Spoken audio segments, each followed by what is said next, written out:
Hello guys.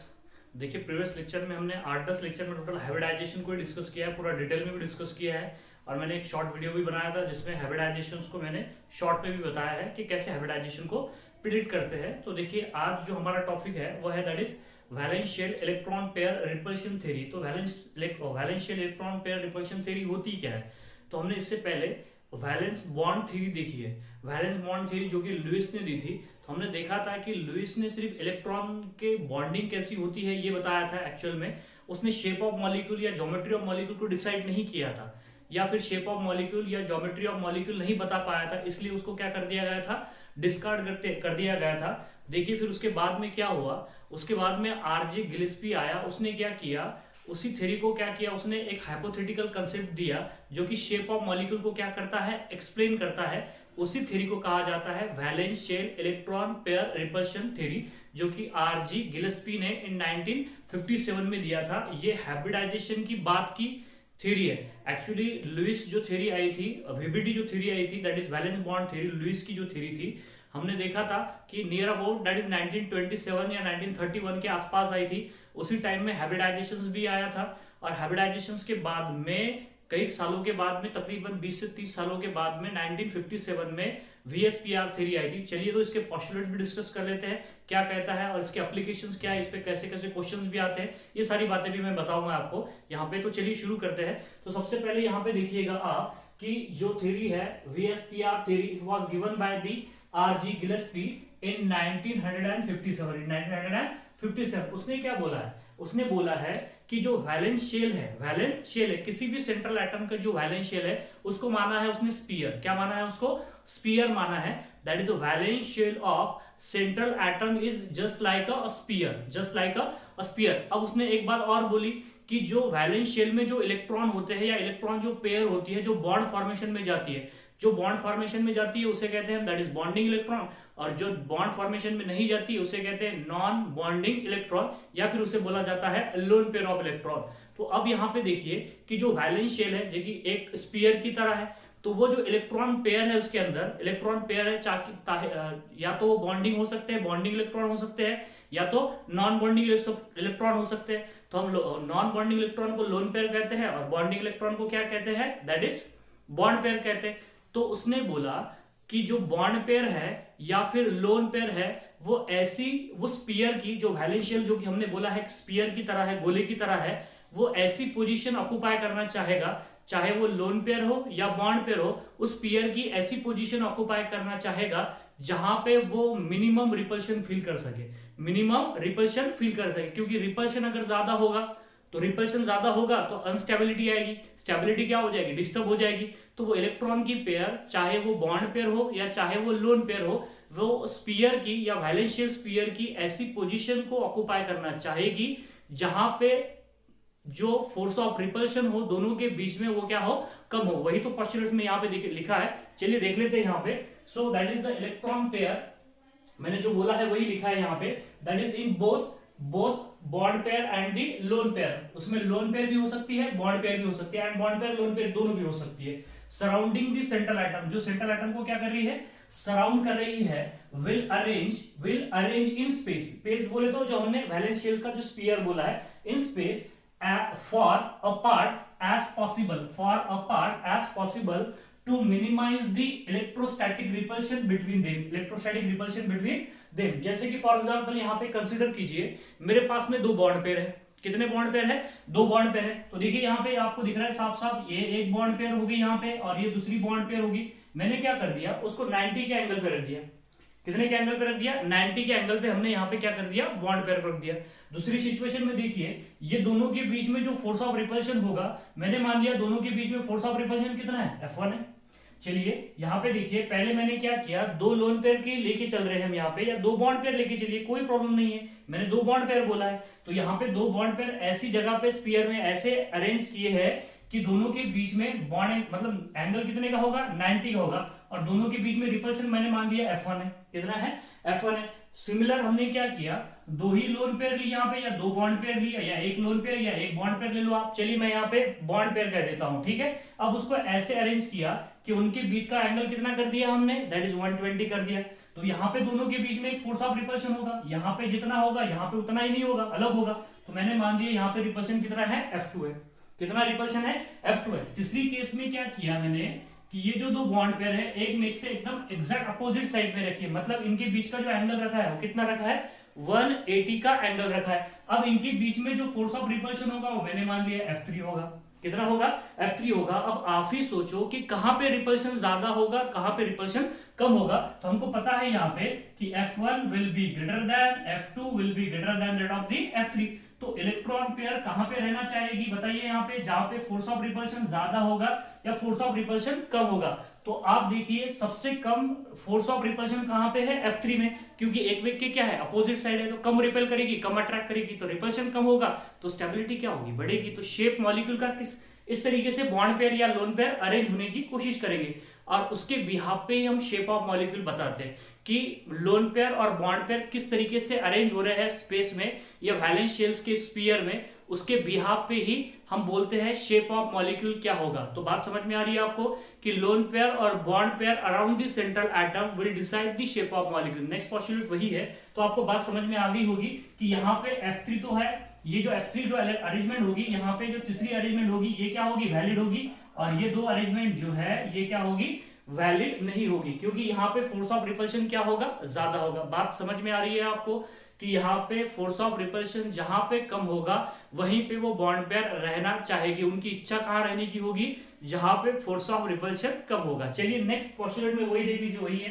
कि the shape of molecule, क्या बोला है, shape of molecule will decide the LP and BP, LP and BP, क्योंकि LP and BP कहां पे रहना पसंद करेगी, वही तो डिसाइड करेगा शेप ऑफ मॉलिक्यूल क्या होगा। जैसे कि मैंने बोला यहाँ पे दो बॉन्ड पेयर है, कहां पे रहना पसंद करती है, एक में से दूर 180 के एंगल पे रहना पसंद करेगी, तो शेप क्या हो जाएगा मॉलिक्यूल का, दैट इज लीनियर शेप हो जाएगा। बात समझ में आ गई आपको।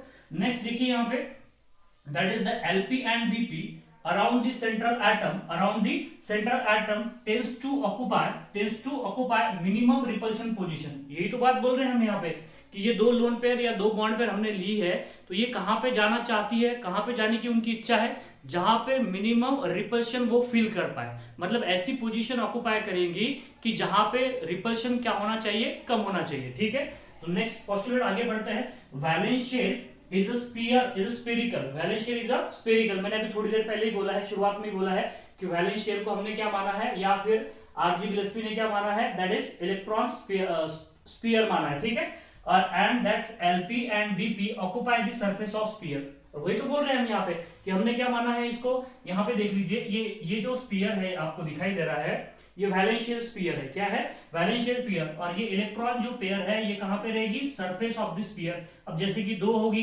तो कुछ इस तरीके से होगी, दो होगी तो कुछ इस तरीके से होगी। सिमिलरली अगर तीन होगी तो वो किस तरीके से होगी, एक पेयर यहाँ पे होगी, एक पेयर यहाँ पे होगी, एक पेयर यहाँ पे होगी, मतलब ये ट्रायगोनली या 120 के एंगल पे रहना चाहेंगी। जैसे ये दो पेयर आपको दिख रहा है कि 180 के एंगल पे रहना चाहती है, तो तीन पेयर अगर होगी तो वो दैट इज 120 के एंगल पे रहना चाहेगी, क्योंकि ऐसा एक ही एंगल आता है तीन बॉन्ड पेयर को या तीन लोन पेयर को या तीन bond pair plus lone pair को रखने का एक ही तरीका है कि उन्हें 180 के एंगल पे रख दिया जाए, तभी वहां पे मिनिमम रिपल्शन होगा। मिनिमम रिपल्शन कब होगा, जब बॉन्ड एंगल ज्यादा से ज्यादा होगा, तभी उसमें मिनिमम रिपल्शन होगा, मतलब उसकी स्टेबिलिटी ज्यादा होगी उसी शेप में।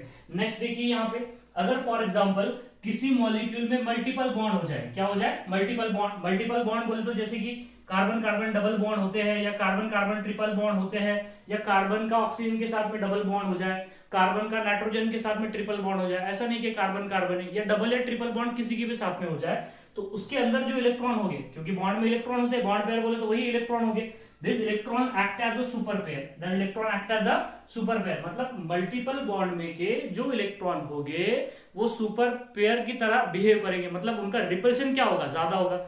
नॉर्मल बॉन्ड से उनका रिपल्शन क्या होगा, ज्यादा होगा। बात समझ में आ गई आपको। चलिए यहाँ पे देख लीजिए कि रिपल्शन की यहाँ पे ऑर्डर भी दी गई है, प्रीवियस एग्जाम में पूछा भी गया था कि बताइए LP रिपल्शन ज्यादा होता है then LP BP and then BP BP। मतलब सुनिएगा कि लोन पेयर में रिपल्शन ज्यादा होगा।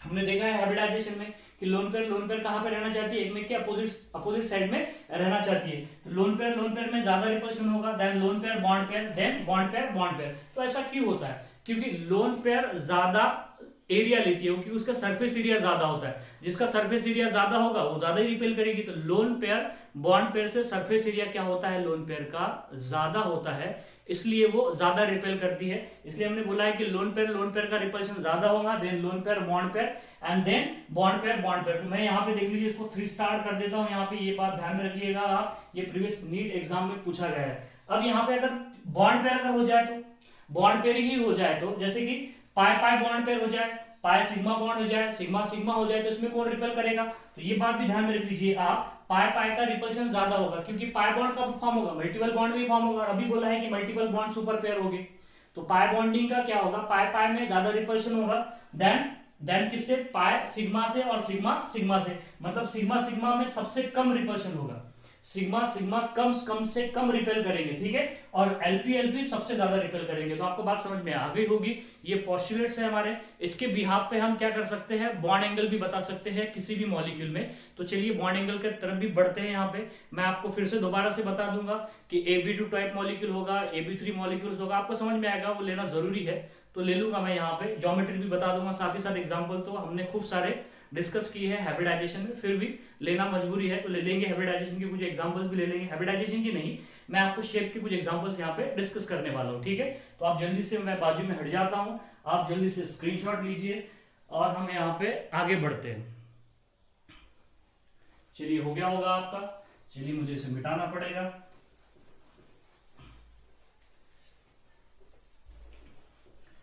अब यहाँ पे देखिए, अगर हमारे पास ABX टाइप ऑफ मॉलिक्यूल है, कौन से टाइप का मॉलिक्यूल है, if the molecule is ABX type, if the molecule is ABX type, then क्या होगा, यहां पे देखिए, देन यहां पे देखिए आप, चलिए मैं इसे मिटा देता हूं।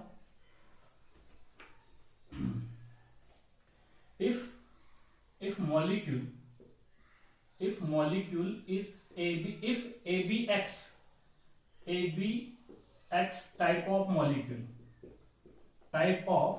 मॉलिक्यूल, अब आपको पता है कि A क्या हो जाएगा, सेंट्रल एटम हो जाएगा, B क्या हो जाएगा, साइड एटम हो जाएगा, X क्या हो जाएगा, नंबर ऑफ साइड एटम। जैसे कि फॉर एग्जांपल अगर मैं यहाँ पे बात करूं आपसे, मेरे पास CH4 है, तो कार्बन क्या हो गया, सेंट्रल एटम हो गया, हाइड्रोजन क्या हो गया, साइड एटम हो गया, 4 क्या हो गया, number of side atom, number of hydrogen atom हो गया। ये आपको पता है, ठीक है, इसमें ज्यादा टाइम किल नहीं करेंगे। अब यहाँ पे देखिए इंपॉर्टेंट बात जिसपे क्वेश्चन बनते हैं, या पिछले 5-6 सालों में जिसपे क्वेश्चंस आ रहे हैं, वो बात यहाँ पे डिस्कस कर रहे हैं हम VSPR थ्योरी की, ठीक है। So that is if ABX type molecule, अब क्या हो जाए, मान लीजिए इफ साइड एटम, कौन सा एटम बोलोगे आप यहाँ पे, साइड एटम, ये आपको पता है साइड एटम कौन सा होगा, side atom, if side atom is same, if side atom is same, अगर किसी मॉलिक्यूल में साइड एटम सेम हो जाए, जैसे कि TCl5 में, CH4 में, SF6 में, IF7 में, सारे के सारे साइड एटम क्या हो गए, सेम हो गए, देन इस केस में क्या होगा, ध्यान में रखिएगा, if the side atom is same, then electronegativity of central atom, that is the electronegativity of central atom increases, bond angle increases. ये बात ध्यान में रखिएगा आप। यहां पे देखिए इंपॉर्टेंट बात है, if the side atom is same, यहां पे साइड एटम क्या हो जाए, सेम हो जाए, तब इलेक्ट्रोनेगेटिविटी ऑफ सेंट्रल एटम जितनी ज्यादा होगी उतना बॉन्ड एंगल ज्यादा होगा। जैसे कि फॉर एग्जांपल यहां पे देखिए आप, जैसे कि फॉर एग्जांपल हमने देखा है कि NH3 में देखिए बॉन्ड एंगल ज्यादा होगा देन किससे, दैट इज द NH3 में बॉन्ड एंगल ज्यादा होगा देन किससे, PH3 से, PH3 में बॉन्ड एंगल ज्यादा होगा किससे, ASS3 से, ASS3 से बॉन्ड एंगल ज्यादा, ASS3 में बॉन्ड एंगल ज्यादा होगा देन HBS3 से, HBS3 से, और HBS3 में बॉन्ड एंगल ज्यादा होगा देन BIS3 से, क्योंकि हमने देखा है कि electronegativity of nitrogen is will be greater than phosphorus than arsenic, then क्या हो जाएगा Sb, और Sb के बाद में देन Bi। देखो आपने यहाँ पे हाइड्रोजन जो है सेंट्रल एटम तो डिफरेंट है, लेकिन यहाँ पे सेंट्रल एटम डिफरेंट है तभी तो इलेक्ट्रोनेगेटिविटी डिफरेंट होगी। यहाँ पे हमने क्या देखा है कि साइड एटम सेम कर दिए, देखिए हाइड्रोजन, लेकिन जैसे जैसे सेंट्रल एटम की इलेक्ट्रोनेगेटिविटी बढ़ेगी वैसे वैसे बॉन्ड एंगल बढ़ेगा। तो देखिए नाइट्रोजन की इलेक्ट्रोनेगेटिविटी ज्यादा होती है, इसलिए बॉन्ड एंगल NH3 में ज्यादा होगा देन PH3 में फास्फोरस है, फास्फोरस की इलेक्ट्रोनेगेटिविटी क्या है, कम है, उसके बाद में आर्सेनिक की कम है, तो बॉन्ड एंगल और कम हो गया। और Sb की और कम होगी तो बॉन्ड एंगल और छोटा हो गया, Bi में Bis1 में इलेक्ट्रॉनिटी और कम होगी तो बॉन्ड एंगल और भी कम हो गया। तो बात समझ में आ गई आपको। If the side atom is same, दोबारा से सुनो, if the side atom is same then the electronegativity of center atom increases, bond angle increases. Direct बता सकते हो आपकी बॉन्ड एंगल क्या होगा इलेक्ट्रोनेगेटिविटी के बिहाफ पे। और एग्जांपल, बहुत सारे एग्जांपल्स हो सकते हैं, जैसे कि फॉर एग्जांपल यहाँ पे देखिए और भी कई एग्जांपल है, जैसे कि हमारे पास H2 हो जाए, H2 में बॉन्ड एंगल ज्यादा होगा किससे, H2S से, H2S से बॉन्ड एंगल ज्यादा होगा H2SE से, H2SE में बॉन्ड एंगल ज्यादा होगा देन किससे, H2TE से, देन H2PO, H2PO, ऐसे भी देख सकते हो हम यहाँ पे। तो देखिए यहाँ पे लॉट्स ऑफ एग्जांपल हम देख सकते हैं। तो आपको बात समझ में आ गई होगी कि electronegativity of central atom increases, bond angle theta will be increases. अब यहाँ पे देखिए if central atom is same, अगर सेंट्रल एटम सेम हो जाए तो फिर if central atom is same, if central atom is same, अब क्या हो जाए, सेंट्रल एटम ही सेम हो जाए तो कौन डिसाइड करेगा, साइड एटम डिसाइड करेगा। तो साइड एटम कैसे डिसाइड करेगा वो भी देख लीजिए आप। Then that is the electronegativity of side atom, electronegativity of side atom increases, bond angle decreases. Bond angle क्या हो जाएगा यहाँ पे, डिक्रीज हो जाएगा। बात समझ में आ रही है यहाँ पे। अगर इलेक्ट्रोनेगेटिविटी ऑफ सेंट्रल एटम बढ़ेगी तो बॉन्ड एंगल बढ़ेगा, इलेक्ट्रोनेगेटिविटी ऑफ साइड एटम अगर बढ़ेगी तो बॉन्ड एंगल घटेगा। इसका क्या मतलब है, इसका एक ही मतलब है, देखिए मैं बाद में लिख दूंगा यहाँ पे। चलिए एग्जांपल देख लेते हैं। एग्जांपल में देख लीजिए आप NF3 में बॉन्ड एंगल क्या होगा, कम होगा किससे, NCl3 से। NCl3 में बॉन्ड एंगल कम होगा किससे, NBr3 से।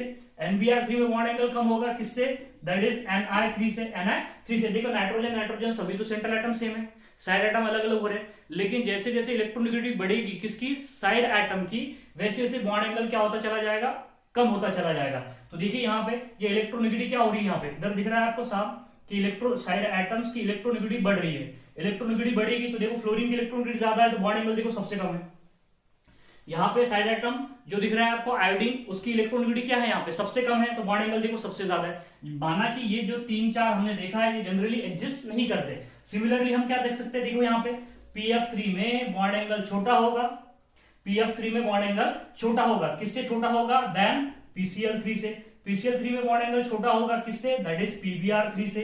किससे, PBr3 से। PBr3 में बॉन्ड एंगल छोटा होगा किससे, देन PI3 से। देखिए सेंट्रल एटम सेम हो गया, साइड एटम की इलेक्ट्रोनेगेटिविटी बढ़ रही है, देखो इधर ये है, इधर से इधर बढ़ रही है, इधर से इधर बढ़ रही है। आयोडीन से मोर इलेक्ट्रोनेगेटिव कौन है, देखो ना आप यहाँ पे फ्लोरीन की इलेक्ट्रोनेगेटिविटी अगर मैं बात करूं तो फ्लोरीन मोर की electronegative than chlorine, chlorine is more electronegative than bromine, bromine is more electronegative than iodine. तो आयोडीन की इलेक्ट्रोनेगेटिविटी सबसे कम है तो बॉन्ड एंगल लेकिन सबसे ज्यादा है। तो इसका जो लब्बो-लुबाब है या समरी जो है इसका क्या मतलब है कि दैट इज बॉन्ड एंगल, क्या बोलोगे आप, bond angle that is theta which is directly proportional to electronegativity of central atom and inversely proportional to the electronegativity of which atom, side atom। ये बात, इतनी सी बात आप ध्यान में रख लीजिए। चलिए मैं इसको 3 स्टार दे देता हूं, ये बात आपने ध्यान में रख ली तो आप किसी भी मॉलिक्यूल का बॉन्ड एंगल बता सकते हो कि किसका बॉन्ड एंगल ज्यादा होगा, किसका बॉन्ड एंगल कम होगा। बात समझ में आ गई होगी आपको। तो देखिए यहाँ पे bond angle directly proportional to the electronegativity of central atom and inversely proportional to the electronegativity of side atom. समझ में आ गई बात। ये एग्जांपल्स हमने डिस्कस किए यहाँ पे। अब इसके बाद में देखिए ज्योमेट्री, AB टाइप मॉलिक्यूल्स होगा, ज्योमेट्री क्या होगी, लोन पेयर कैसे अरेंज होंगे, ये बात भी मैं बस विद इन 5 मिनट में डिस्कस करने वाला हूँ। आप जल्दी से स्क्रीनशॉट लीजिए, आगे बढ़ते हैं। चलिए हो गया होगा स्क्रीनशॉट, आपका ले लिया होगा आपने स्क्रीनशॉट। अब यहाँ पे नेक्स्ट देखिए, अगर मेरे पास AB2 टाइप्स मॉलिक्यूल हो जाए, AB2 टाइप्स मॉलिक्यूल अगर होगा तो हमारे पास में A हो जाएगा सेंट्रल एटम, B हो जाएगा साइड एटम और 2 हो जाएगा नंबर ऑफ साइड एटम। चलिए यहाँ पे डिस्कस कर लेते हैं शुरुआत से। अगर मेरे पास AB2 टाइप्स मॉलिक्यूल है, मतलब 2 बॉन्ड पेयर है तो सेंट्रल एटम क्या हो जाएगा, A, तो वो कैसे रहना चाहेंगे, दैट इज 180 के एंगल पे रहना चाहेगी, तभी तो उनमें रिपल्शन कम होगा ना। तो वो कितने के एंगल पे रहना चाहेंगे, यहाँ पे 180 के एंगल पे रहना चाहेंगे। सिमिलरली यहाँ पे देखो आप 180 के एंगल पे रहना चाहेंगे तो यहाँ पे जो ज्योमेट्री है या शेप है मॉलिक्यूल का वो कैसे होगा, लीनियर होगा। कैसे होगा, लीनियर होगा। और इसके एग्जांपल्स तो आपको पता है, जैसे कि फॉर एग्जांपल BeF2 देख सकते हो, BeCl2 भी देख सकते हो, बहुत सारे मॉलिक्यूल्स है, ठीक है। अब यहाँ पे देख लीजिए नेक्स्ट जो है हमारे पास तीसरा देखिए यहाँ पे, नेक्स्ट सेकंड देखिए, सॉरी सेकंड, AB3 टाइप्स। क्या हो जाए? AB3 types. 3 बॉन्ड पेयर है तो कैसे अरेंज होगी? ट्राइगोनली अरेंज होगी। या ये भी बताया आपको कि ये कैसे अरेंज होंगे, दैट इज ट्राइगोनली अरेंज होंगे। बॉन्ड एंगल कितना होगा? That is 120 degree. इस अरेंजमेंट को क्या कहते हैं? That is trigonal. क्या कहते हैं इस अरेंजमेंट को? ट्राइगोनल। एग्जांपल्स आपको पता है, दैट इज BF3। क्या हो जाएगा? BF3। इसके अलावा बहुत सारे BCl3 मॉलिक्यूल्स, बहुत सारे मॉलिक्यूल्स है, CO2 है, सॉरी CO2 नहीं, दैट इज CO3 डाइनेगेटिव है, बहुत सारे एग्जांपल्स है, अल्कीन्स है, अल्कीन एग्जांपल्स है सारे के सारे उसके। नेक्स्ट जो है यहाँ पे देखिए, थर्ड में देखिए आप, थर्ड में क्या हो जाएगा मेरे पास? हो जाए AB4 हो जाए। तो ये AB4 कैसे अरेंज होंगे? जहां पे कैसे अरेंज होंगे? 4 बॉन्ड पर कैसे अरेंज होंगे?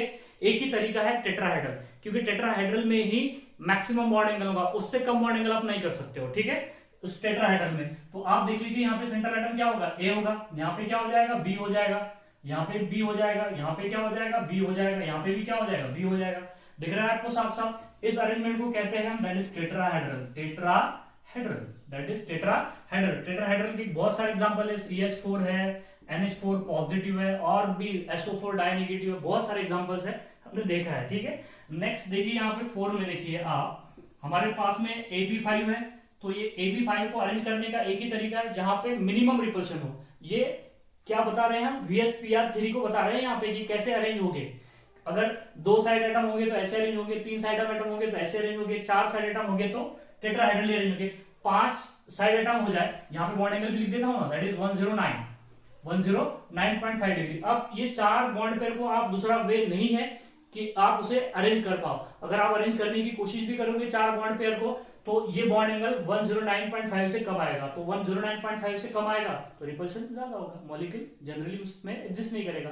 मॉलिक्यूल स्टेबल फॉर्म में ज्यादा स्टेबल, मतलब कम बॉन्ड एंगल पे ज्यादा, जितना ज्यादा बॉन्ड एंगल होगा वहां पे क्या होगा? वो स्टेबलाइज आएगी उसको ज्यादा, ठीक है। AB5 में देखिए आप, सेंट्रल एटम क्या हो जाएगा? A हो जाएगा। अब यहाँ पे 3 जो बॉन्ड पेयर होंगे वो इक्विलैटरल पोजीशन पे होगी। 3 बॉन्ड पेयर जो है वो इक्विलैटरल पोजीशन पे होंगे, और 2 बॉन्ड पेयर कहां पे होंगे? एक होगा अबोव द प्लेन और एक का होगा बिलो द प्लेन। तो इसे कहते हैं दैट इज ट्राइगोनल बाइपिरामिडल। क्या कहते हैं इसे? Trigonal bipyramidal. इसमें 90 का भी एंगल है, 180 का भी एंगल है। तो मैं चलिए लिख देता हूं TBP, that is trigonal bipyramidal. क्या बोलोगे आप इसे? Trigonal bipyramidal. जैसे कि एग्जांपल PCl5 है। क्या हो जाए हमारे पास में एग्जांपल? PCl5 हो जाए। चलिए एक और देख लेते हैं यहाँ पे। नेक्स्ट 5th में देखिए यहाँ पे, ये हो जाए मेरे पास में AB6। तो AB6 कैसे अरेंज होगा? A होगा, 1 2 3 4। तो ये देखिए यहाँ पे 4 तो रहेंगे इक्वेटोरियल पोजीशन पे, एक रहेगा अबव द प्लेन और एक कहां पे रहेगा? Below the plane. इसे कहते हैं दैट इज ऑक्टाहेड्रल। इसे क्या कहते हैं? ऑक्टाहेड्रल। और ऑक्टाहेड्रल का एग्जांपल क्या है? दैट इज SF6 है। बहुत सारे एग्जांपल्स है ऑक्टाहेड्रल के, आपको पता है कितने सारे एग्जांपल्स है। तो इस तरीके से अरेंज होंगे। नेक्स्ट अब यहाँ पे लास्ट देख लीजिए आप, मेरे पास में क्या हो जाए? AB7 हो जाए। क्या हो जाए? AB7। तो AB7 को लिखने का एक ही तरीका है, ये A हो जाए, यहाँ पे देखिए आप, ये मेरे पास B हो जाए, ये B हो जाए, ये भी B हो जाए, ये भी B हो जाए, और एक और B, और यहाँ पे एक हो जाए अबोव द प्लेन और एक क्या हो जाए? Below the plane. तो ये क्या हो गया? That is pentagonal. ये क्या हो गया? पेंटागोनल। दिख रहा है आपको साफ साफ? इसे कहते हैं हम दैट इज पेंटागोनल बाइपिरामिडल। क्या बोलोगे? Pentagonal bipyramidal.